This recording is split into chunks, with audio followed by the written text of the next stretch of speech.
episode, the ninth and final episode of season 1 of What If aired today on Disney Plus, and what a build up to an amazing season that this turned out to be. So if you haven't watched any of What If basically is the Watcher from Marvel. We've seen them in Guardians of the Galaxy 2, watching over all these new alternate realities that were sparked through the ending of season 1 of Loki, and of course just the multiverse of Marvel. So he is tasked with watching over all these pocket dimensions, multiverses, every single universe, and making certain that no one is messing with the sacred timeline, and he can't directly interfere, but events eventually lead him to have to do so because the entire multiverse is put into the threat of extinction due to, well, I think as most of us know, there is an episode where it is what if Ultron gained all the Infinity Stones and basically became a cosmic being, and it definitely took off. But yeah, without further ado,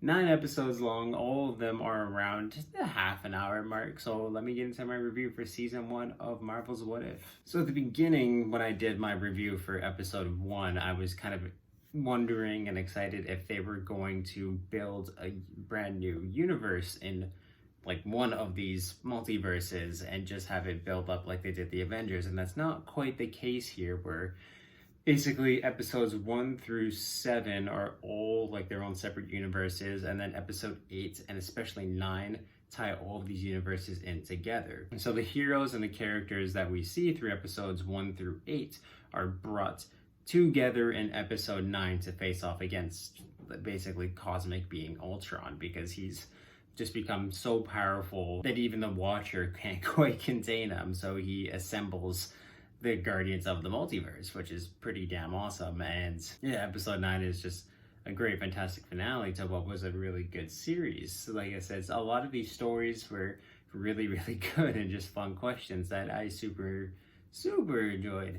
And I'm really excited for them to do the season 2, and I hope that they do kind of flush out their stories a little bit more, because there's definitely the standout episodes that appear in this series. For me, it's episodes 4, 8, and 9, and then some of the ones, or I should say, I know the one that won't hit for a lot of people would be episode 7. It's all about what if Thor was an only child, essentially. And even though it's a fun episode with a lot of characters packed in it, it didn't really add anything to the multiverse or the lore, or just kind of, there wasn't enough difference or enough stakes in it to really drive the episode, where there was really game-changing things in episodes 4, 8, and 9 for certain that any Marvel fan will get giddy about. Since there's a few too where, like episode 1, where it's all about Captain Carter, it kind of still takes the same path that the movie it's based off of, the Captain America the First Avenger, does. So again, it doesn't really do too much to add to the world of Marvel. And then to another flaw in this series is a lot of them had cliffhanger endings that were just,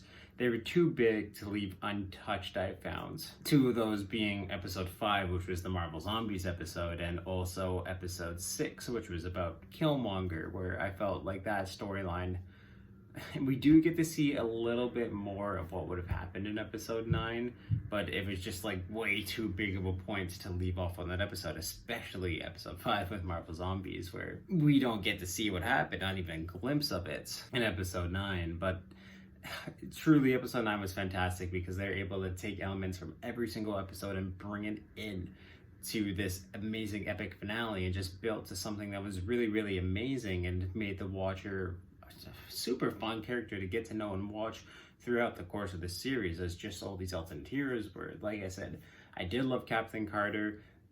T'Challa Star-Lord is the coolest in the world. I'm gonna have to get his phone call off here because he was just absolutely awesome, and loved watching his character. Being able to see Yellowjacket attack Pym was really awesome, and also too, just the Doctor Strange episode, the Marvel Zombies episode, everything was so fun about this series, and they just did a really good job building this world up, even if some episodes were obvious standouts compared to others that seemed a little more lackluster in terms of moving the multiverse forward. I know a lot of people had troubles with the voice acting and also just how the animation looked. I thought the animation was super smooth. They did a really good job, and especially to episodes 8 and 9, you can tell that's where they put most of the budget because everything was just so fluid and fast and amazing in those episodes. Not to take away from the rest of the series, but that's definitely where the show was at its best in terms of its animation. But still, everything moved really, really well, and I think I could say it was a little quirky at first, but easily able to get used to it by the end of this series. I want to say by the end of the second episode, really. And then the voice acting throughout the series, you have your more standout performances, and you hear others with people with the minimal lines, not quite driving home with what they were supposed to deliver, but nothing that made me laugh or like cringe or whatever you want to say because of how off it felt or how off it sounded. It's all just fine, but of course you have your stellar performances that can sometimes overshadow some of the other smaller performances that seem like they were delivered by anyone who would have just been on the street. But again, I just really like the stories that they chose to tell in this season, and there is going to be a second season. They haven't announced when it's going to come yet, but it's, again, will be 9 episodes long, and I'm certain they'll do things where they bring in characters again from this universe to tell its story, and even to, I'm assuming it's going to come out after Eternal is the second season, just because that's coming up in less than a month here, and we'll get to see more of the cosmic beings known as the Celestials truly influence what the Watcher can do with the multiverse, because there is a lot of rules especially when they go cosmic, that they're going to be able to bring into the show and just make it absolutely amazing. And so many more stories to tell and build, so again, more amazing epic finales. And maybe too, the Watcher is going to become a little more bold and stick his hands in the cookie jar a little bit more in upcoming seasons, which I'm excited to see. And I do want to say too that there is mid-credit scene at the end of episode 9 to definitely stick around for. It's, again, nothing game-changing, but something heartwarming and awesome, especially once you get to know the character that it's about. But yeah, truly, with everything taken together, I really enjoyed season 1 of What If. There was just, like I said, an amazing build-up to an amazing finale that the show is able to deliver. And I love the characters, I love the stories that they're able to tell, and I can't wait for them to tell more. So that is why I'm going to give season 1 of What If on Disney Plus a 9 out of 10, and I highly recommend it to anyone who likes kind of anthology series, or just, of course, anyone who likes Marvel. You definitely need to check this out.